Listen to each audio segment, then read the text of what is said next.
Every story has a beginning. Every heart longs for hope.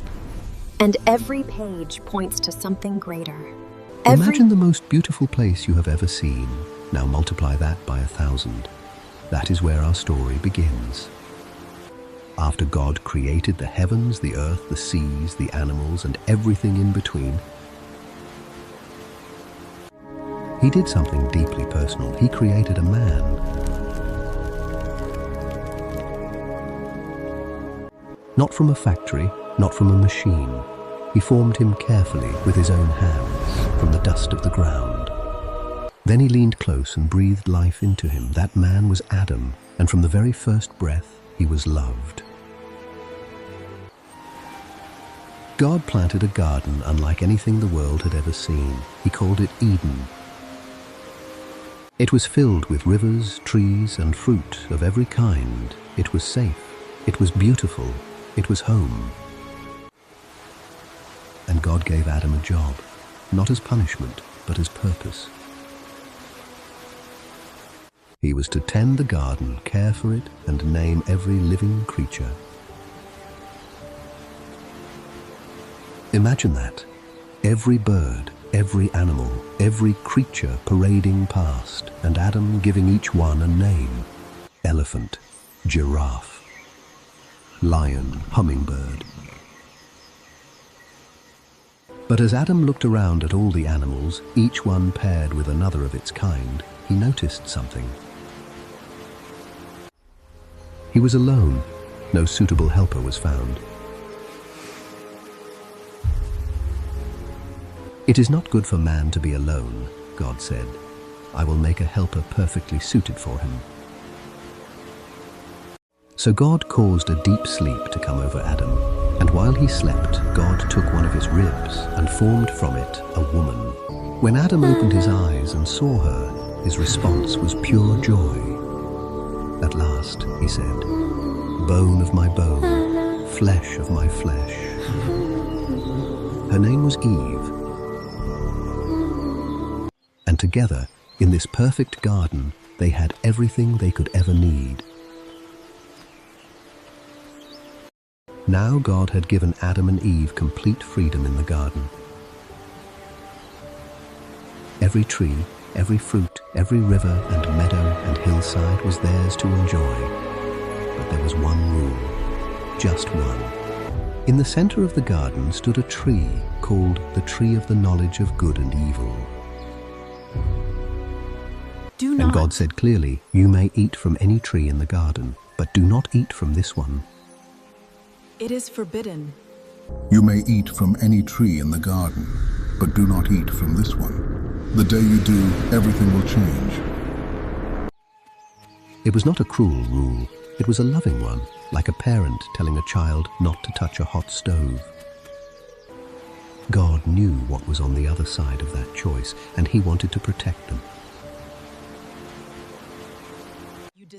But then a voice slithered in.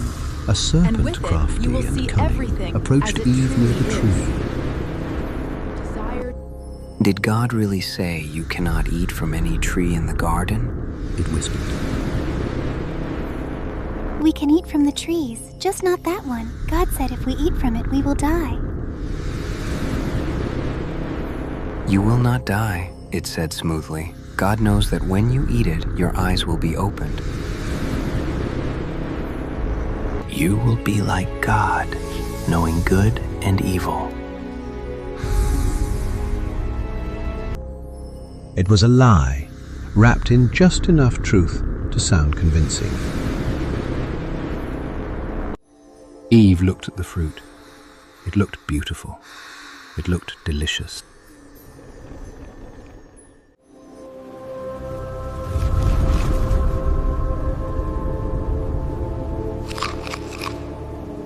So she took it.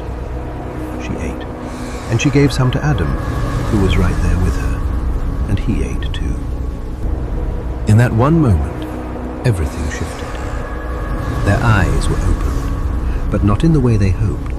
Instead of feeling powerful, they felt exposed, ashamed. For the first time, they were afraid. Keep still. I think When it's they heard past. God walking in the garden that evening, they hid. Shh. Don't move. God called out, "Where are you?" Not because he did not know, but because he wanted them to come to him. When they answered, the truth came out. Adam blamed Eve. Eve blamed the serpent. Come. And the consequence Together, God had warned we about go. began to unfold. Life outside the garden would be harder. I must. Work would feel like struggle. Pain would be If real. only. And yet, even in that moment of consequence, God did something tender.